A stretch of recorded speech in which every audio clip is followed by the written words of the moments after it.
Soul Tribe family. How's everyone doing? Pray that everyone is having a good day, fruitful and eventful. In good spirits. Moving in good spirits and end with good spirits. So Spirit has led me over here. So I'm here. Be on TikTok a little later. Before I start, I would like to welcome everybody here to join us on TikTok, where we do a little bit more in-depth connectivity. Like TikTok is a little more, it's becoming a place where it's a collective building over there with us, where people are pretty much embracing their ascension already. Like it's not a lot of resistance there, but it's also not like, it's a lot of powerful people that we tap in with through Facebook and real life. Like we have a lot of people that we meet here and during this human experience, and we connect with y'all here strong. So I want to send light, love, and positivity to you all.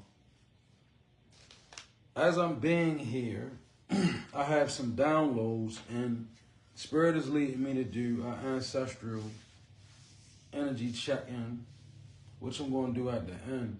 But these downloads, they are, man, Source is really landing on me. And I'm grateful for it. To be, you know, back inside of a sacred space where, you know, everything can be everything. So before I even get into this, because this is probably going to be a lot, I'm purified. By water, I connect with Spirit through prayer intent.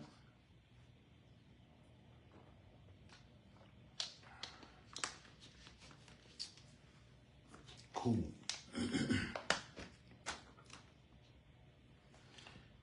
So number one, I'm going to jump right in. Running from the revelations of God. Running from the revelations of God. Before religion, there existed only the energy of spirituality, right? So I'm feeling like it's a lot of ancient us's out there right now, you know, like a lot of ancient girls, ancient boys, ancient men, ancient women. This is a time of universal past life regression, where so many of us, because of the, you know, the conscious raising overall on the planet as a collective of humans, what is causing is, it's causing ascension. Like, I'm gonna get the why it's causing ascension, and it's probably gonna resonate real strong with you. But before religion, there existed only the energy of spirituality. This is before religions, because when you look at religions in a full aspect, you look at different pantheons of belief systems. Like pantheons are composite, you know, like where they combine deities or aspects of God, you know. The most powerful being the Egyptian pantheon, in my opinion. But nevertheless, religion, you know, is constituted by the pantheons.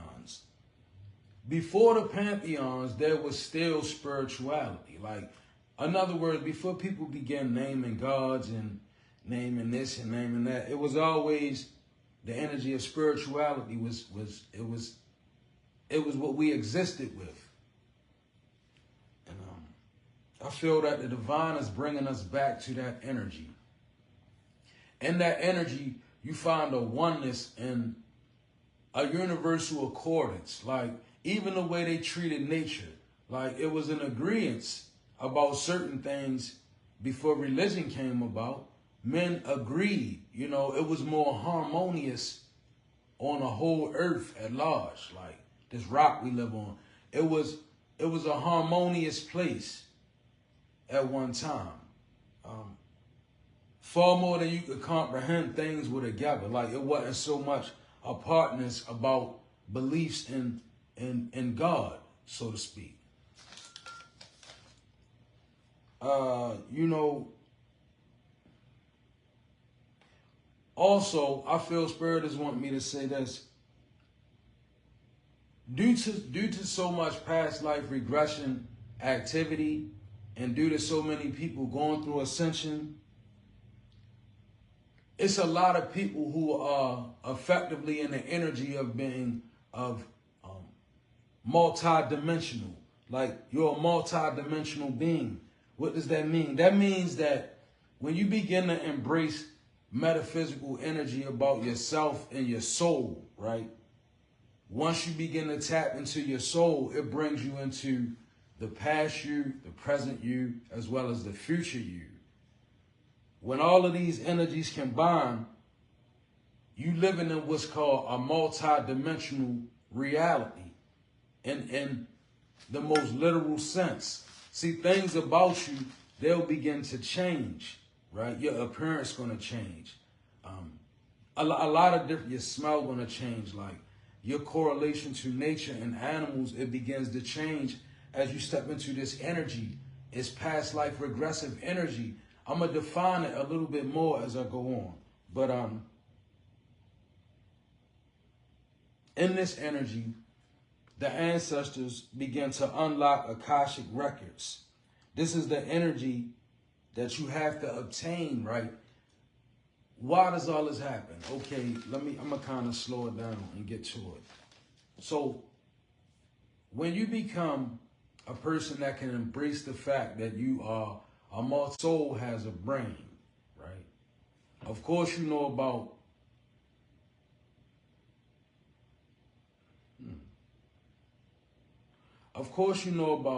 your brain.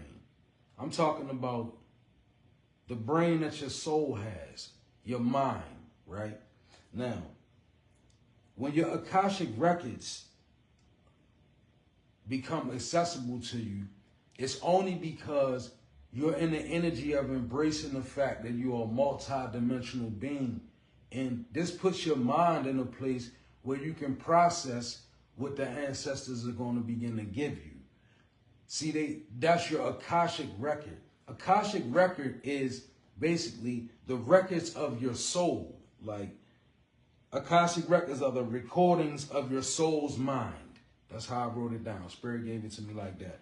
The recordings of your soul's mind. See, we got a mind in this flesh, and then we have a mind in our soul that knows many yous, and it combines them together. When we get in this place, the ancestors, they can begin to unlock hidden information that you can process about yourself. Like what you would have been doing in a past life, what you may have achieved, where you may be headed in a future life, right? Where you are right now, like to be able to really, look at yourself and assess where you are at properly now. It's not as easy as you think, right? This energy of being a multi-dimensional person, it makes you fit for the energy of the ancestors.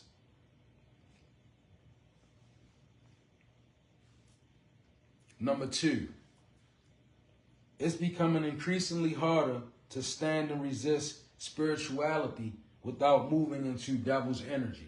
And see, I'm feeling this. See, they giving me a green light about this one. So, it's becoming increasingly hard to stand on one side and knock people who are embracing higher forms of spirituality. And when you do it, you automatically going to be going into a devil's kind of energy.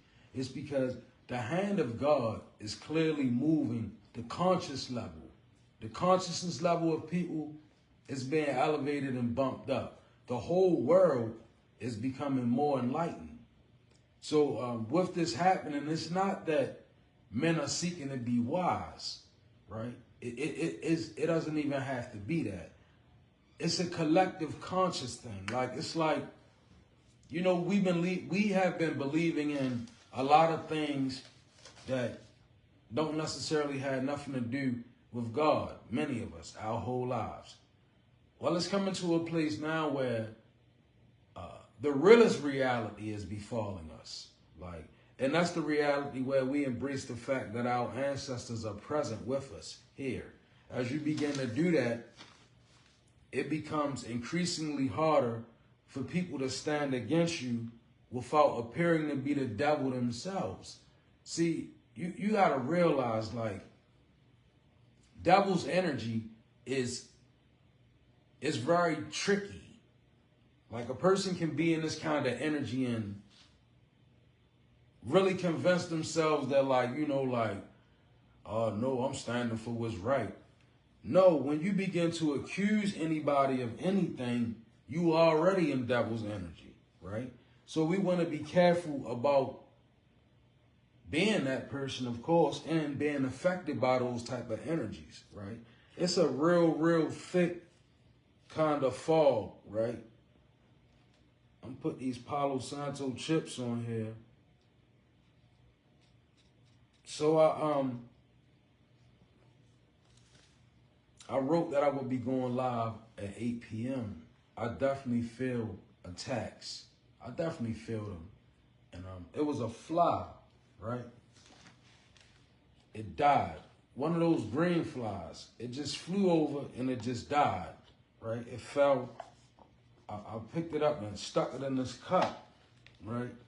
And there's a lot of malignant energy, y'all. Like, and this is for my spiritual people. There's a lot of malignant energy. There's a lot of energy that wants to just really get real rambunctious in your life. So I want you to remain focused. It's becoming increasingly harder to stand and resist spirituality without moving into devil's energy. So when a person begins to accuse you of being demonic because you may deal with certain aspects of spirituality that they might not understand, don't give in to it.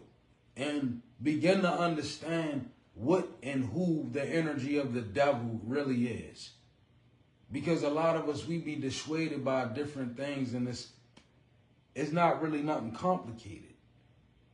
If a person stands against a person that claims to be doing anything for the Most High, and the energy that they stand in is accusation or tempting, it's of the demonic. So I want you to learn how to continue to move forward, right? And allow that to be exactly what it's going to be.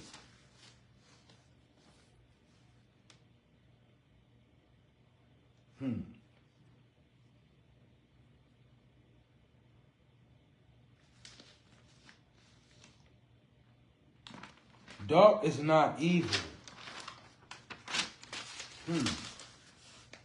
Darkness precedes many moves of divinity. Divine designer, carbon paper, spirit crazy. All right, so the energy of darkness, right? Well, first it says here, I have this wrote down. I gotta bear with me. It says, Father John Cassain spoke of the villains of the demons, right? And the noonday demon, which is a person that takes temporary residency in the foulness of darkness, right? The foulness of darkness. So it's like, this would be a person that's good, that we may deem as good, right? Father John Cassain, he kind of puts a description on him as a noonday demon.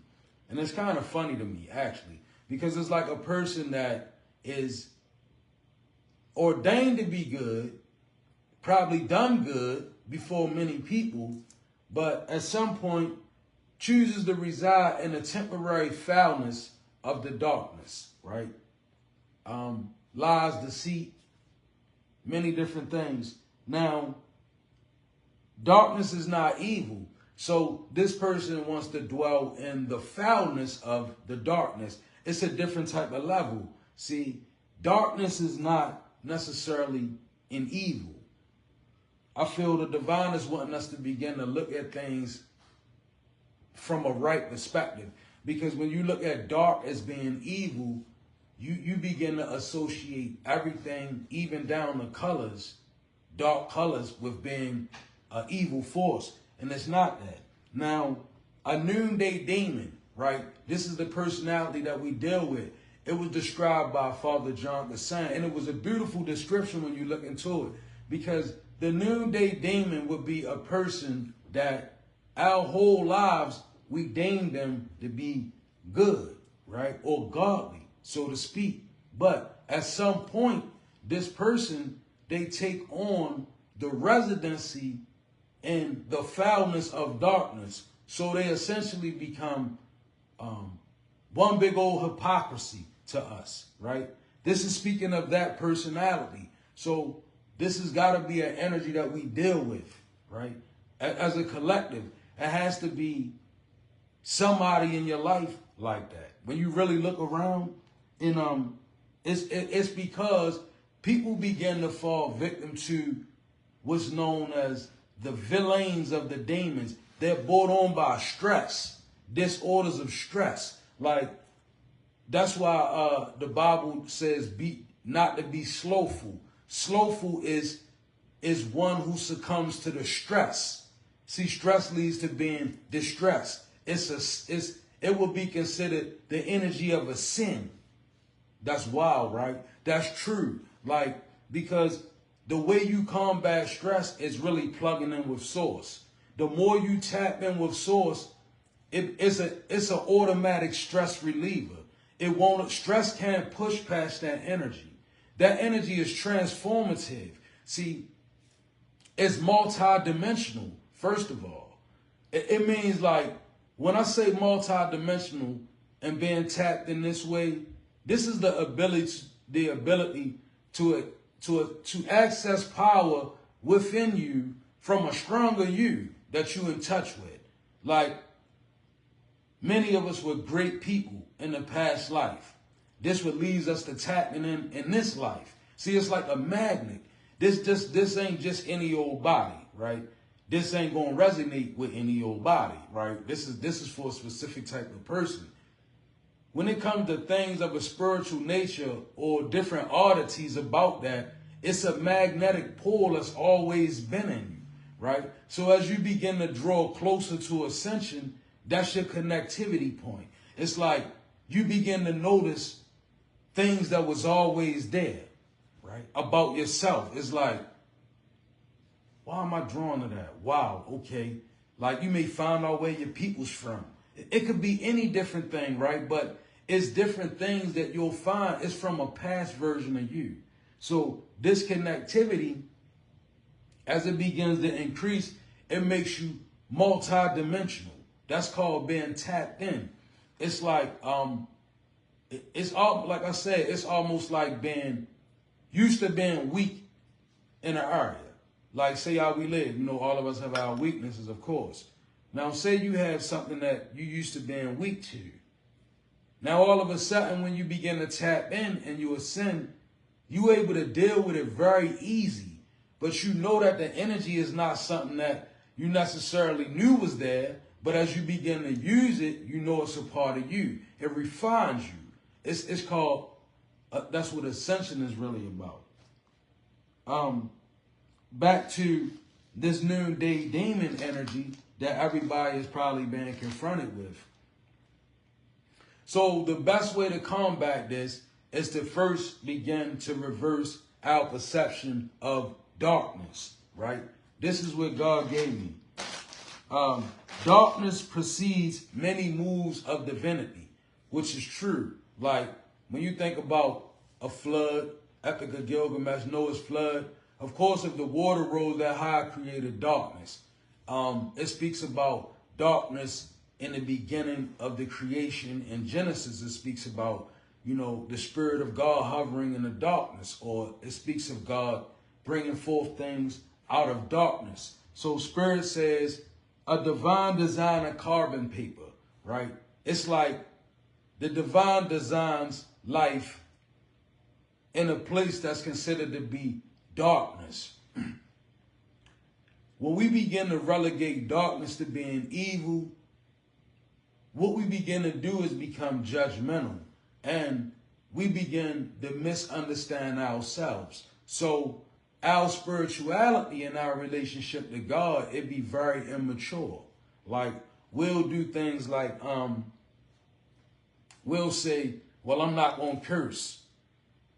That shows immaturity of spirit. It's not saying to go out here and curse, but it clearly says in the energy of the Bible to speak the language of the people. Do you realize it's impossible to reach some people without really connecting to them without saying a curse word? It could be sad to some. It's not sad at all. It's called psychoanalysis. Look at it. Become that way. Now, imagine going into a decadent place and you trying to reach people that live there and you conversating and you can't, it's like you going to have to know how to tell a motherfucker to spin around, right? So if you can't really speak that lingo, you become non-effective. Now, when your relationship with God is immature, you have a tendency to believe that stuff like curse words hold you up in the spirit. All of these things is what got us short. Honestly, like, trust me, I know. So you have to begin to embrace everything about your own darkness, right? And begin to understand that your greatest creative power is going to spill forth from that place, right? Why do you think some people that come up with a lifetime full of pain, right, when they get a chance to showcase their creativity, it's so rare and it's so powerful? It's because it has so much, pain is creative power. It's one of the rawest forms of creative power, pain. So when a person can transmute that or alchemize that and harness that and then, manage to encase that in an art form, it becomes more powerful than you can comprehend. Because once again, that's a multi-dimensional energy. If you really want to know what be going on, that's what it be. Like new things, new energies. When they hit you, you ever notice how people that move in a robotic sense, meaning from the 3D aspect of life, they jump on things mechanically. But these things, they come from the energy of a multi-dimensional aspect or spirit or metaphysical, right? It's like, for instance, a person can say a prayer to God about a specific product, right? And then put the product out and the sales boom, right? But nobody really understands that the energy behind those sales booming was a real prayer of connectivity. Or just say a person works with the deities, European pantheon, African pantheon, whatever, right? Just say they work with these and they put something together and you see it move with the spirit of ignition. It's like, damn, I've never seen that before. That's and then everybody get on it, right? It's because that energy is very superior to people who are confined to just the 3D aspect. It's like you become cattle, essentially. Like, I see some of the dances on TikTok. I actually like them. I tried one before. I wanted to try this new one, but I kind of don't like what it say. But nevertheless, I look at it, that's me being in my balance. That's me being in my 3D, enjoying my time, not allowing myself to just exist in the spiritual aspect. It becomes too much. But I do realize some people can't move out of the 3D. So what they do is we become cattle. Like everything be, the energy of a fad. Like we like what others like. We say what others say. We wear what others wear. We do what others do. It becomes robotic. It's because it's underneath of the multi-dimensional energy. This is where people, and this is kind of like how we get in trouble in the world overall. When you look at secret societies, this is how they control the world at large for the longest time. By using multi-dimensional energy, right, on people that live exclusively in a one-dimensional aspect of life. 3D, right? I don't know, maybe somebody should be getting that by now. I've been here long enough. Number 3, if one, okay, this is kind of, if one has healed or is healing, God gives authority to that one to speak, invoke, or compose healing. The one refusing to heal remains broken until allowing the energy of healing. These actions of healing have no true authenticity. So it's wild how Source gave me that.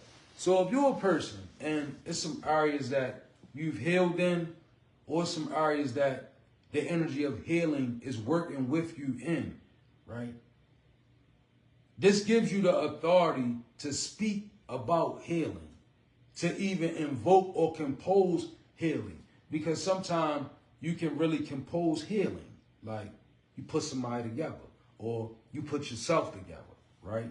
That's the composition of healing. You ever tended to a wound? You ever had a real bad wound? You know, like maybe a wound that could have finished somebody, like a gunshot wound or something like that, or maybe just like a wound from surgery, or, you know, maybe a wound you could have felt in any wound. But when you tend to the wound and you pay attention to it, you actually compose healing, right? It's the carefulness, because some people are very neglectful about wounds and they succumb to them. So it takes a certain amount of composition to compose healing. It's working with the divine. So if you, you know, from a less physical standpoint, if you have healed in an area, that gives you dominion in that area. Not if you're healing. I'm speaking for the people who have healed in areas. When you have healed, you get dominion.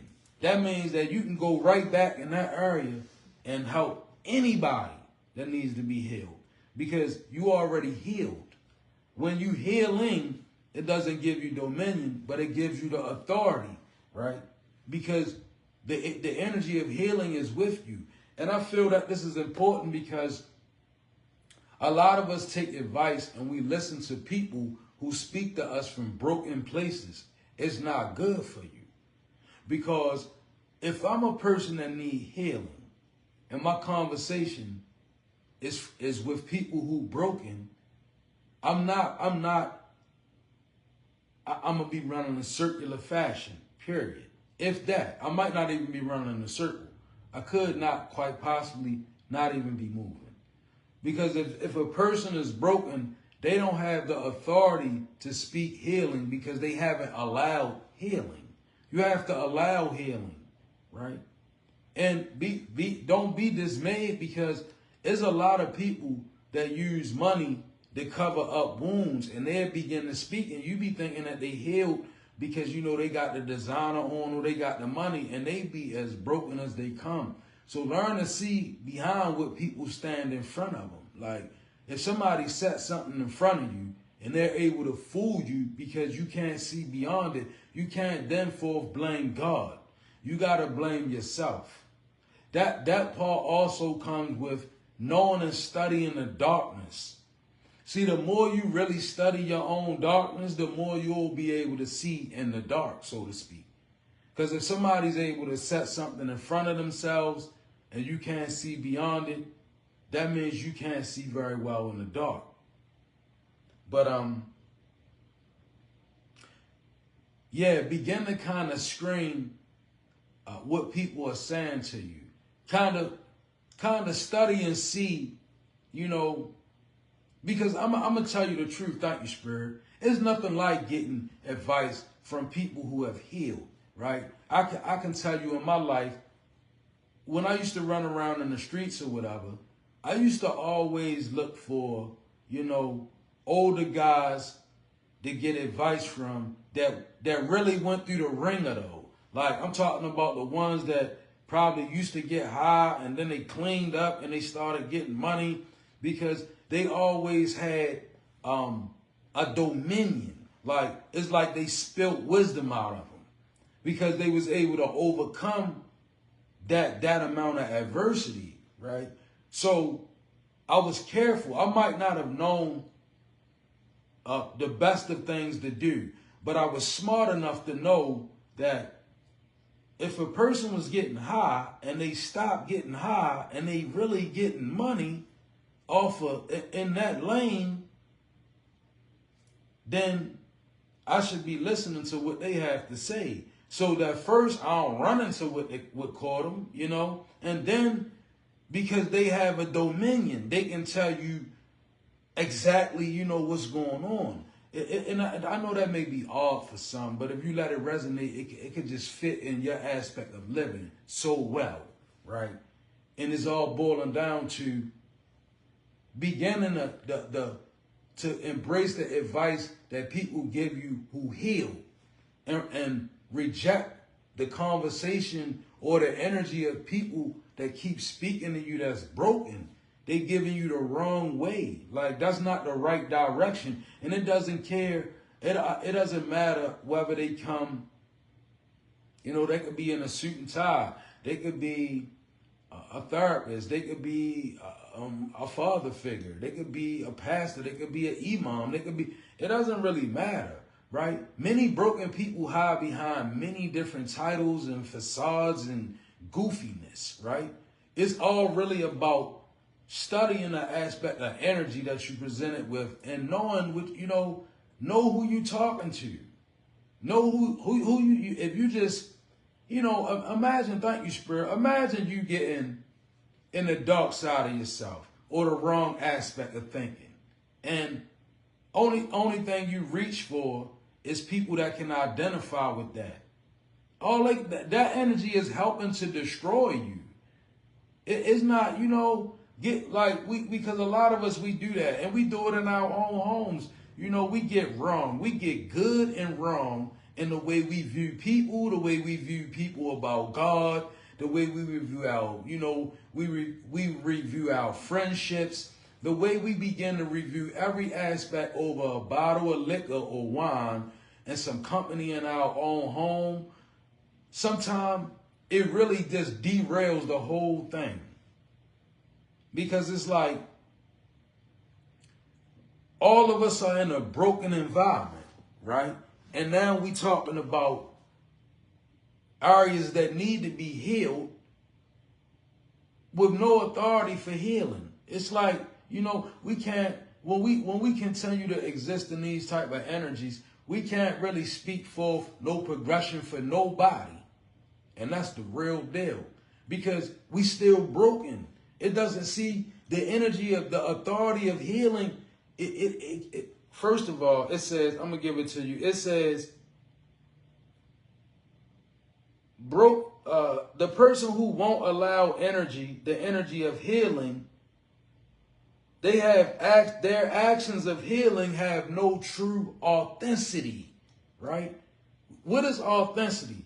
Authenticity is the only vibration that vibrates higher than the frequency of love. Study it. Look into it. Authenticity resonates at a stronger frequency and density than love, the vibration of love, which means that authenticity is a direct connection to source. Anything that's truly authentic, it got a tinge of God in it, or what you would consider God to really be, is going to be in the authentic energy itself. It has source in it. I don't care what it's on. Why you think it sticks so hard? When you got your eyes set on something that's purely authentic, it's undeniable. You could be a hater from the hater tribe. If you behold something that's authentic, your whole tribe gonna have to be like, oh yeah, that's that though. Yep, that's that. Got it. Because authenticity, it has a stronger vibration. That's a major authority, right? So when you really healing, it's authentically around you. When you broken and you just speaking about things that require healing, you really breaking them further. and you breaking your own, and it's producing karma. See, when we do those things, you know how much karma is produced when we sit and create environments where we can tear people down in?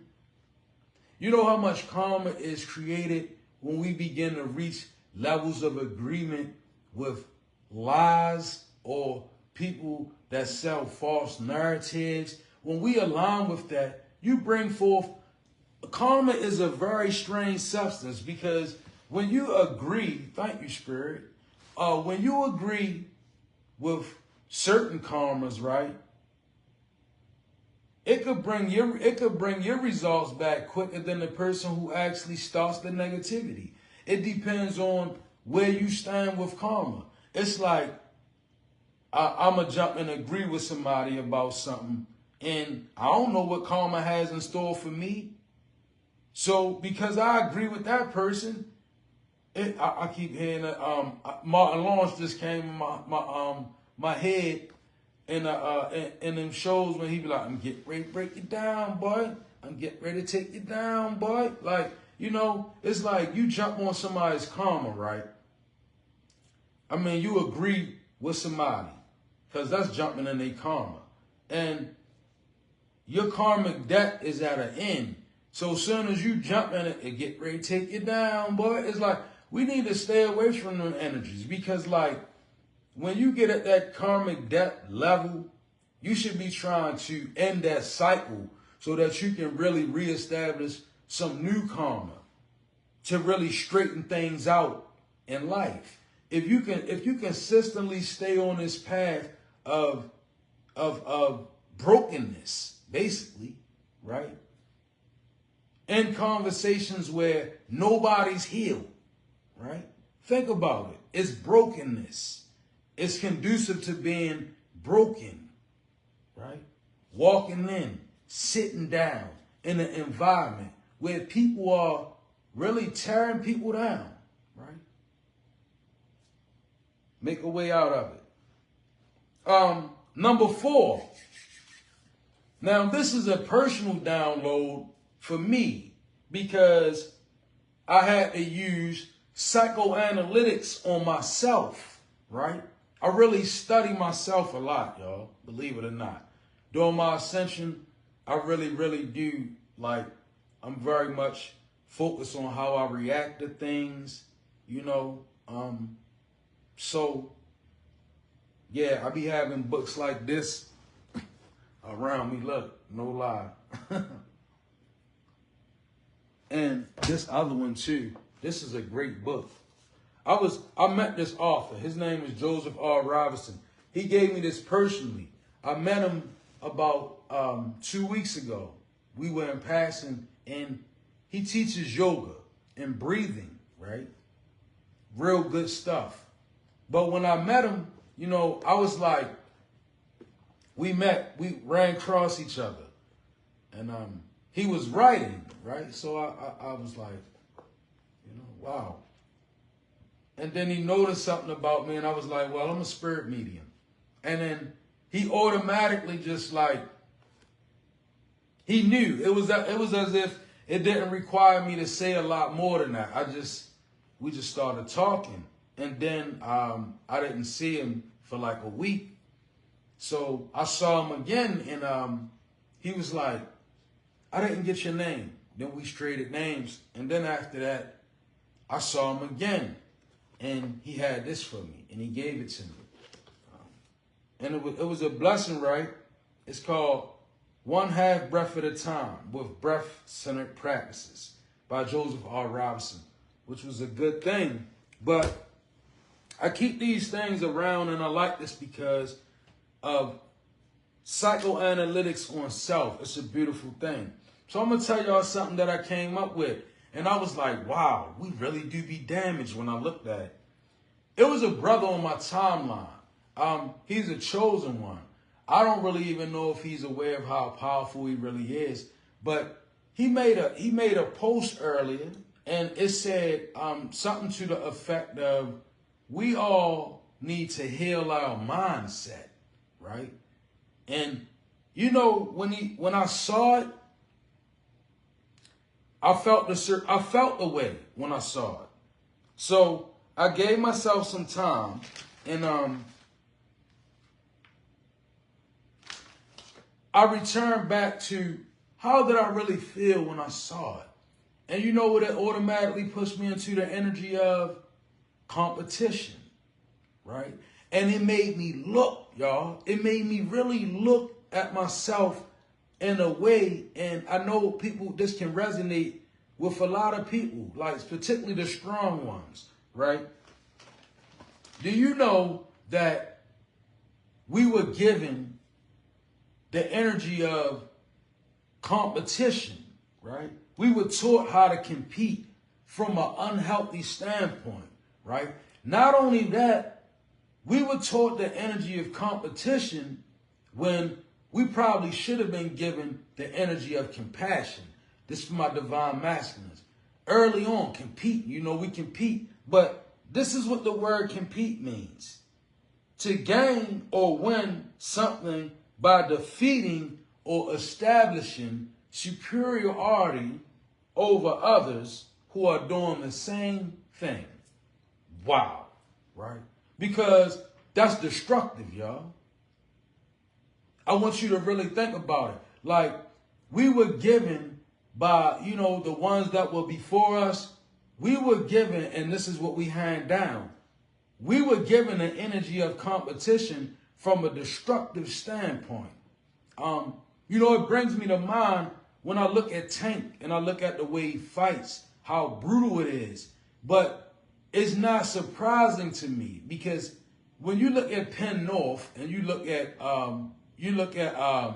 Upton, the gym that Tank came up out of, you know, my man Baz, he spent a lot of time over there. So I've been through there quite a few times, and it's surrounded by the energy of pure competition and aggression, right?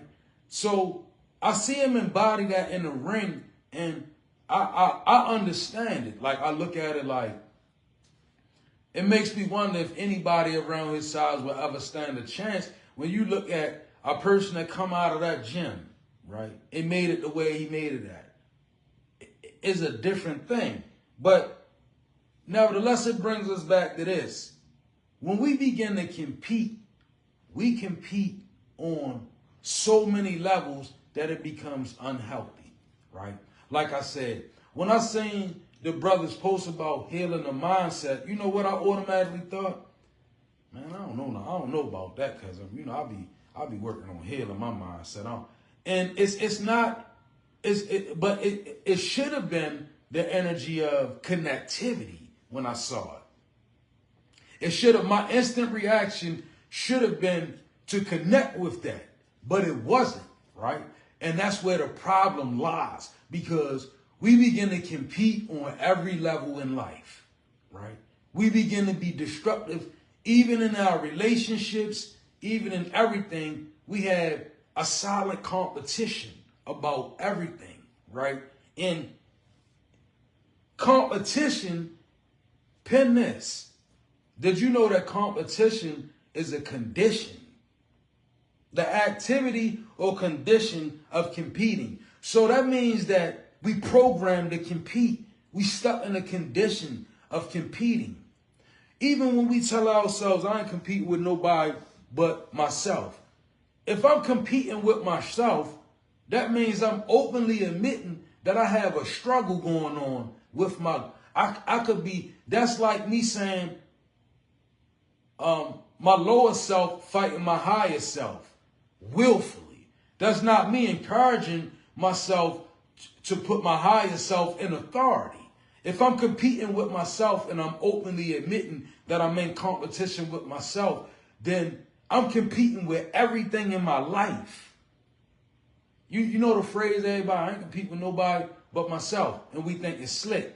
But think about it. If you're competing with yourself, nobody else stands a chance with you in life. Not even a counterpart, right? Look at the levels that we compete on. It's because we were given this energy. And I'm not saying it's wrong to be competitive.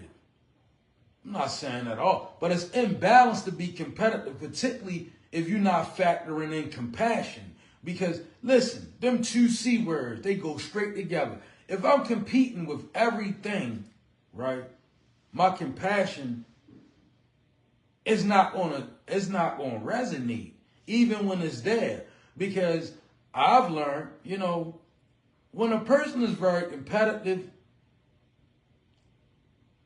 sometimes it's the energy of, I don't even got the energy to even get into it with this person because they're going to compete with me, right?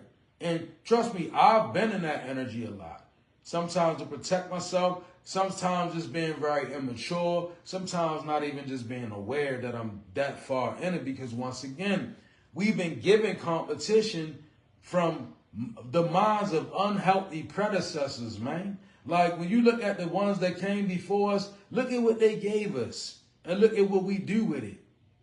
We literally would compete with each other, and to the point where as though we won't even have compassion when,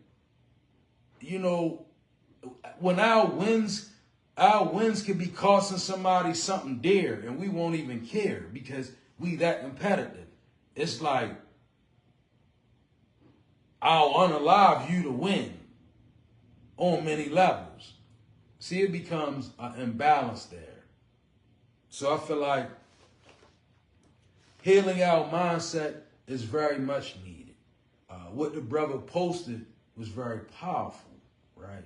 And I feel it would be very wise at this point for us, particularly divine masculines, to begin to be more connective, more responsive, more interactive with one another, because the energy of competition is holding up the process. Even competing with yourself. Why compete with yourself, right? Learn how to understand you and the multi-dimensional being that you're supposed to be striving to be. That's not about competing with yourself. That's about embracing yourself, right?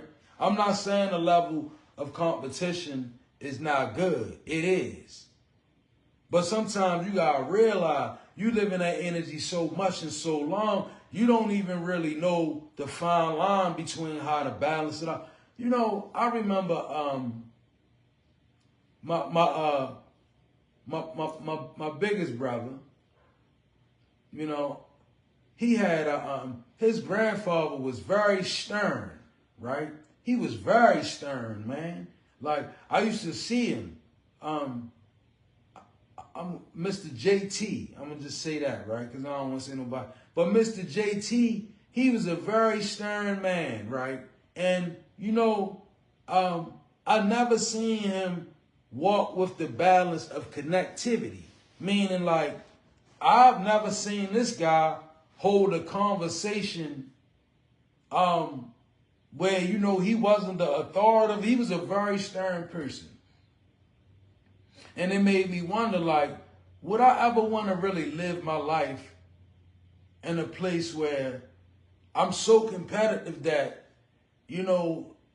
I am the major voice, right? Where, it's like you want to be the winner all the time.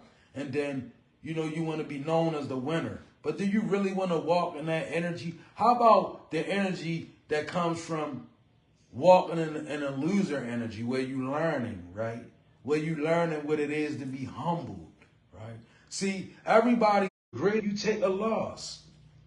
Your greatest wins come from the energy of when you lose. So that's a beautiful energy. And those were some wonderful downloads. I hope that they resonated. So what I'm going to do right now is I'm going to jump into this ancestral tarot spread because Spirit was leading me there. So I'm going to be obedient and get into it. Let's see if I got some more.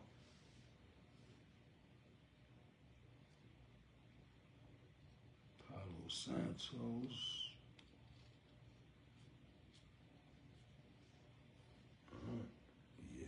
buddy.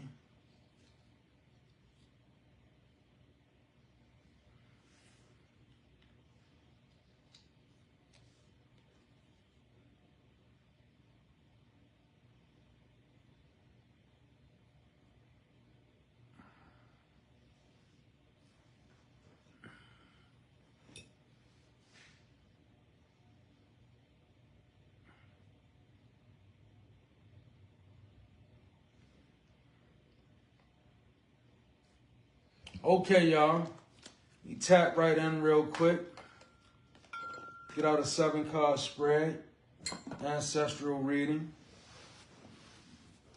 I want you to remember before we tap in that a man could be a woman and a woman could be a man. Time is an illusion and energy is kinetic. So this could be past energy, present energy, or this could be the energy that somebody is about to flow right on into in life.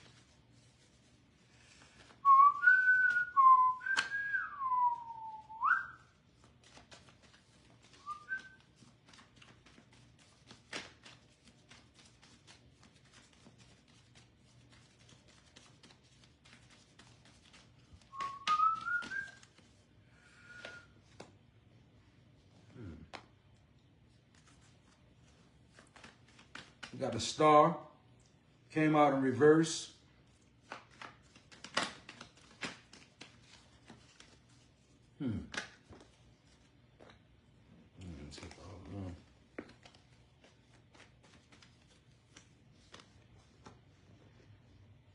Got the 7 of Wands in reverse.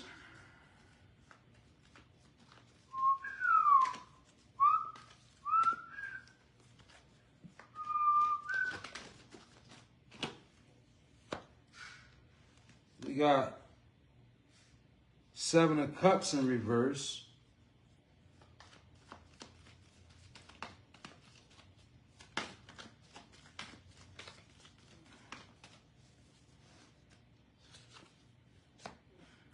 We got the King of Cups in reverse.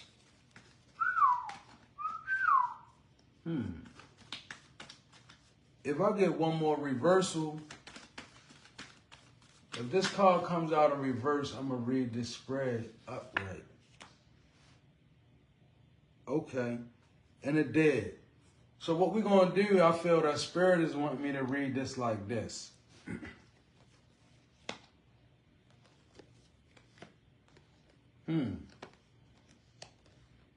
Okay. So we got the Star to the 7 of Wands to 7 of Cups to the King of Cups to the 5 of Pentacles. So we have the Star, which is an Aquarius card, Aquarius energy. All your dreams are coming true. Opportunities, renewal, faith, hope, healing, rejuvenation, unexpected help, which is a great energy. I feel like, you know, the Star is a major arcana that it signifies a person that's born with all the tools that they need. Like, born with the ability to really correlate with, you know, every aspect of life. The star, you know, moon, whether it's the moon, whether it's the elements of nature, whatever, you know, the star correlates with these energies. These energies, they summons the energy of the star. They support the energy of the star. They nurture the energy of the star. The star is the seed, right? So this energy, the star, is a person that's basically born with a very strong and favorable connection to the divine. Now, all your dreams are coming true. You know, okay. So Spirit is saying, when we deal with the aspect of dreams coming true, we have to always be aware of what we are manifesting, right? I had something wrote down in my book, and it says frustrated manifestations. So it's kind of like, what are your dreams? They begin to come true. What do we dream of? If you're a person that dreams of, you know, progressive energy and positive energy and that's the intention that really spills off in your heart, it begins to be the composition of your dreams, right? This is why a lot of us, we move in our dream state with the energy of Raguel, Archangel Michael. Archangel Michael and Raguel moves in our dream state with us, right? The star. But in a negative aspect, if you are a person and you really dream of scams, like, you know, all day you dream about different ways to get over or different ways to, you know, put humanity behind, so to speak. You still manifest that way too. Because, see, you have to realize the star simply is the person that has the ability to make their dreams come true. Be they upright or be they not so good, right? Now, with the Seven of Wands, there may be challenges ahead. You can face them. Competition, challenge, struggle, and we just spoke about competition. Advantage gain, overcoming defense, perseverance. So, also, with the stars to the Seven of Wands, this could be you on a defense. And this could be you kind of like preparing yourself for something negative to happen, right? I'm not so sure if Seven of Wands is a good posture to be in this energy, because sometimes the Seven of Wands is just us anticipating something coming that's never really coming. And with the Seven of Cups being here, yeah, it's kind of an illusion. 77 could be significant. Somebody could be born in 77. 77, the number 7. Yeah, with the Seven of Cups, it's kind of like you could be trapped in the energy of seeing things one way. And when we do that, all right, they telling me like, some things when you get up too close on them, you really can't see a good picture. I know that seems abstract, but nah, it's really real. Some things you have to really imagine looking at a table, right? And the story that's told about the table, it requires you to see the spread on the table.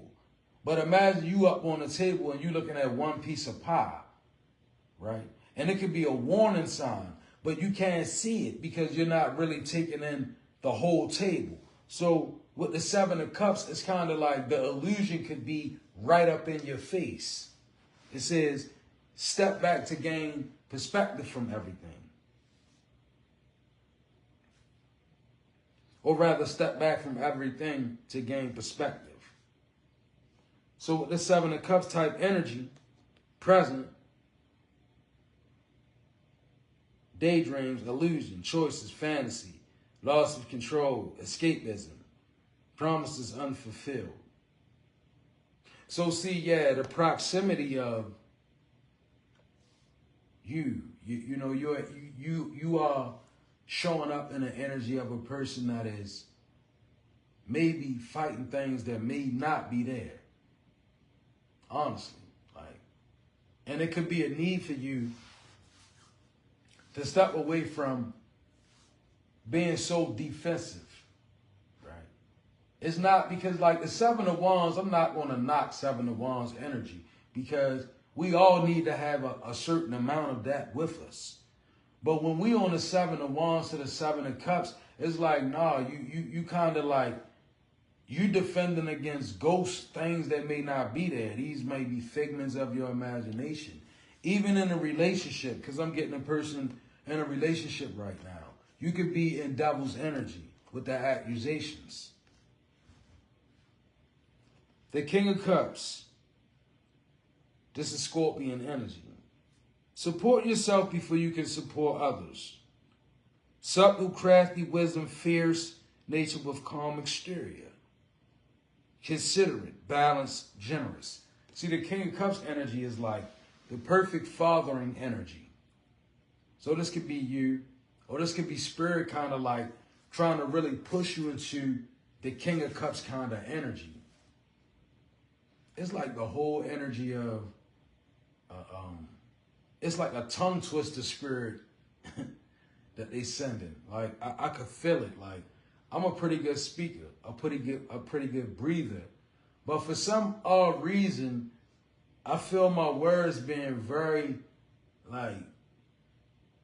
very hard to kind of get out right now. It's kind of weird, but nevertheless, this King of Cups energy to the Five of Pentacles. Life is hard right now. Look around and help is at hand. So like King of Cups to the Five of Pentacles, from Seven of Wands to the Seven of Cups. Let me see something.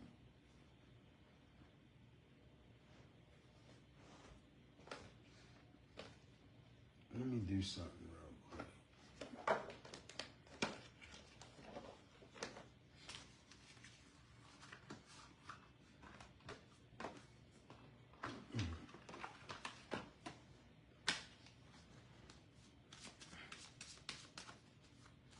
I'm gonna bust this up, y'all, real quick. So what's this King of Cups to the Five of Pentacles? Clarify this energy real quick. That's what I'm gonna do.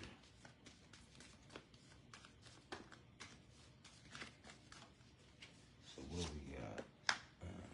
Feelings. Of course. Take time to explore the deep emotions you are experiencing.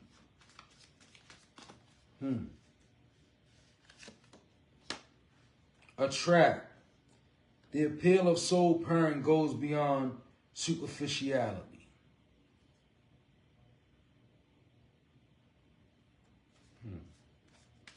King of Cups. Feelings.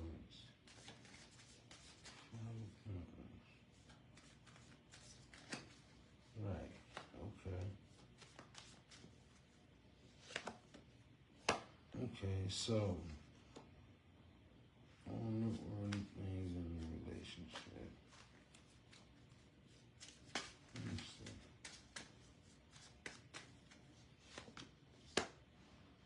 Emotion.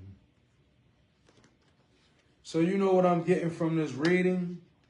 You know, feelings attract, emotion observe, Five of Pentacles. So you could be in the energy of, it feels like manifesting, actually.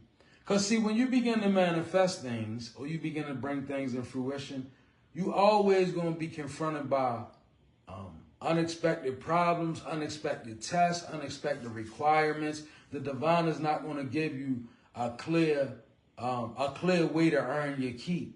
When you really manifesting, just know you lining yourself up for a series of tests by source, right?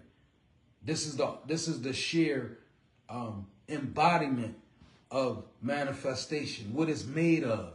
It's made of a bunch of you testing yourself to push forth for your worthiness, for the ancestors to see you worthy. So, and with the Five of Pentacles, it's like life is hard right now. Look around.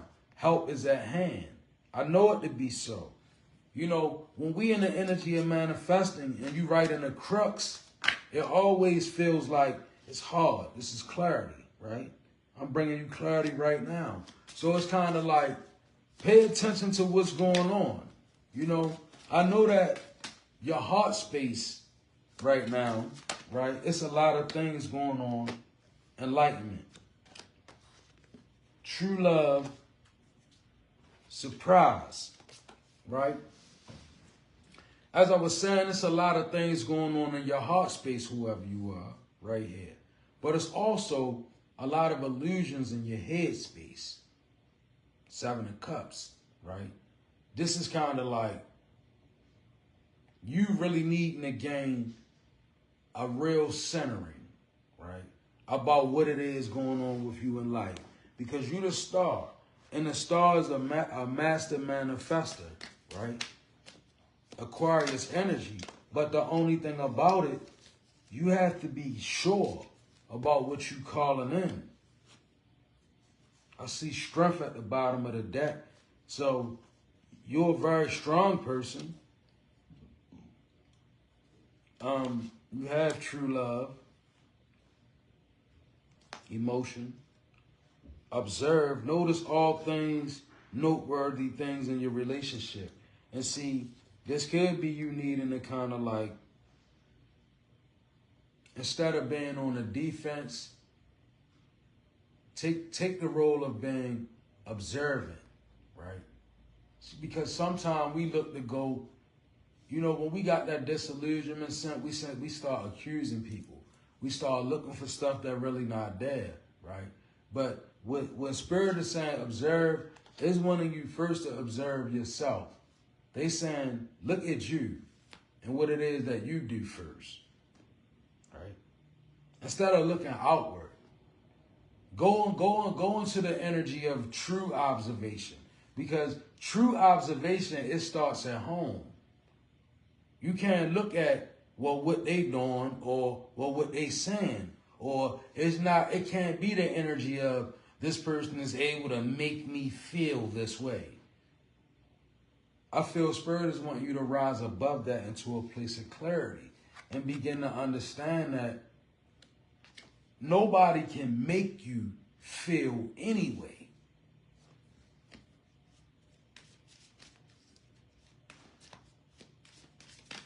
You only can allow yourself to feel a certain way. Love. Love can conquer anything. So I feel like, you know, with love coming out, then I see true love again. And I see the cups, king. Like, it's a lot of love in your life. It's a lot of love in your life, whoever you are, whoever this could be resonating with. And it's also a definite need for you to kind of like, to get out of your head about certain aspects of your love life, right? Don't be so much on the defense. Study what you're manifesting, right? Watch how you communicate with people and what you say to them, because this all becomes the material of your manifestation, right? And the person, you want them to be great, don't continue to call them dumb or stupid or goofy or bitches and hoes and sluts. Don't do all these things, because if you call people this, you begin to manifest this in them, right? And this could be, you know, the negative aspect of what the star card brings in. So begin to study what you're doing, who you are. This was your reading. Hope that it resonated. Love you all. I'm out of here. God bless.